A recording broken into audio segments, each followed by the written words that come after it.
The policeman on the corner is a good symbol for law. Like the policeman, law directs us in doing the right things to live together in harmony. And law forbids us from doing the wrong things that tend to destroy that social harmony. But law is more than the policeman on the corner, more than the courthouse where our laws are enforced, more than the jail where lawbreakers are punished. Law is one of three forms of social control which regulate our daily lives. Custom, what we usually do. Moral code, what we should do. And law, what we must do. Now, just how do these social controls affect us? Well, in the teen canteen in our town, we'll find part of the answer to that question. You see, the canteen is always busy early in the evening, but on weeknights the crowd thins out gradually. So when the clock approaches closing time, things quiet down in a hurry. The club has its own laws about closing and the members obey them. After closing time, you won't find anyone there, except for the three members whose turn it is to clean up. But did I say three? Just us, Betty?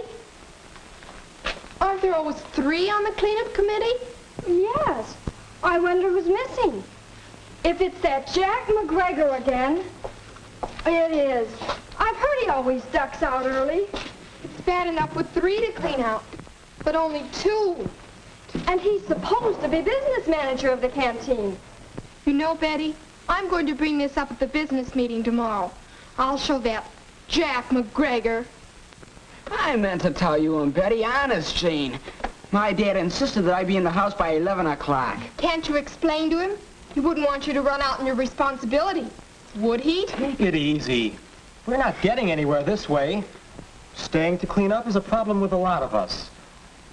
Even though I'm the chairman of the canteen, I've had to skip cleanup duty to keep from being out too late. Say, maybe weeknights we ought to close the canteen earlier. You'll never get anyone to agree to that. I don't know. Maybe that is the answer. Tell you what, let's meet again when we can have our advisors in to help us work this thing out. As you know, our Civic Association has been with you from the start. I believe I can speak for the association and as your advisor in recommending that it would be very wise for you to close the canteen on weeknights at 10:30 instead of 11. After all, that's customary in our town. The drugstores, ice cream stores, most of the places of business are closed by that time, and, well, it seems to me that you might close, too. The theater stays open later than 11. But we're not a theater. Some people may question our behavior when we keep the canteen open till 11. I don't think it's right for us to stay out so late. Who's to say what's right? We know what's good for us. Nobody has to stay here till 11 just because the canteen is still open. There's no law that says you have to stay or you have to go. You're a lawyer, Mr. Parks. There's no law, is there? No, Jack, I don't think there is. Now. But I have heard people talking about your late hours here. You'd better realize that the town could pass a law which would compel you to close at 10:30 or 10 or even 9. You see, whatever the community decides is best for itself usually becomes law. The community? Well, aren't we part of the community? Oh, of course you are, Jack. But thinking of the community as a whole, well, I wouldn't like to see our town pass a curfew law, as some other towns have. Don't you think it would be better for the community and for you if the canteen were to pass its own law to close weeknights at 10:30? And so Jack is learning about social controls. It's customary, said Mrs. Brown. It's right, said Jane. It's the law, said Mr. Parks. Yes, they can all see how these social controls, custom, moral code, and law have always played a part in the activities of the teen canteen. Here, as in our general society, there are a great many customs, and we accept them. Customs of dressing. We're neat and clean. Customs of courtesy. We're thoughtful of others. What happens if we violate a custom? It isn't serious. Perhaps we simply lose a little prestige. Nevertheless, customs do control us. We make a habit of following them. And then there are moral codes, sometimes called the mores. These are society's standards about what we should and should not do. They are more deeply ingrained in us. We simply don't cheat in games. We in the society in which we live think that's the proper way. In the canteen, there's no drinking or gambling. That's in line with the moral code of this group. And what happens if we break the moral codes? Well, anyone who breaks these loses social status. He no longer belongs. He's an outcast. And then there's law. Let's return to that business meeting where a new law or rule has been under consideration. It seems we have 4 good reasons for setting the closing time of the canteen at 10:30 on weeknights.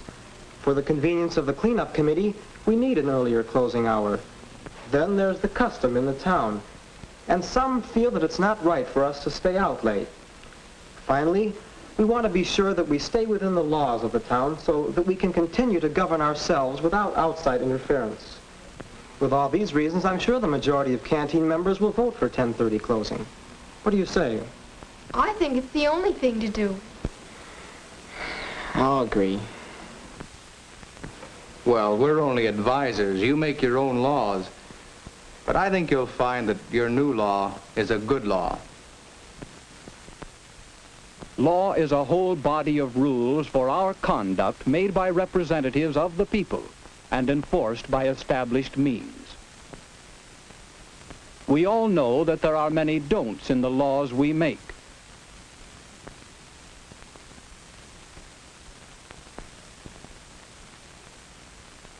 Law prohibits what the majority decide is wrong. Law directs what is agreed to be right.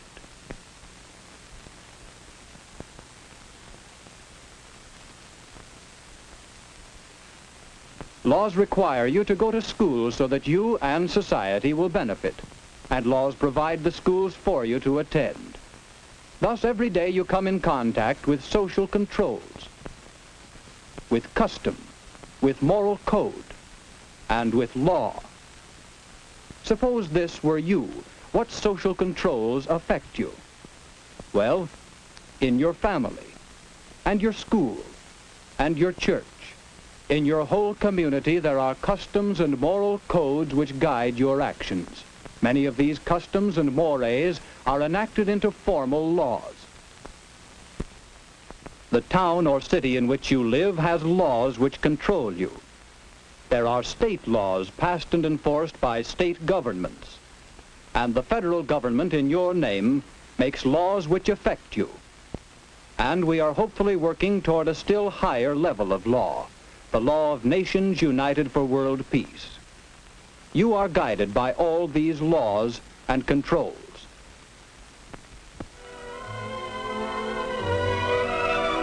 The new law for closing at 10:30 was agreed upon by a majority of the members of the teen canteen.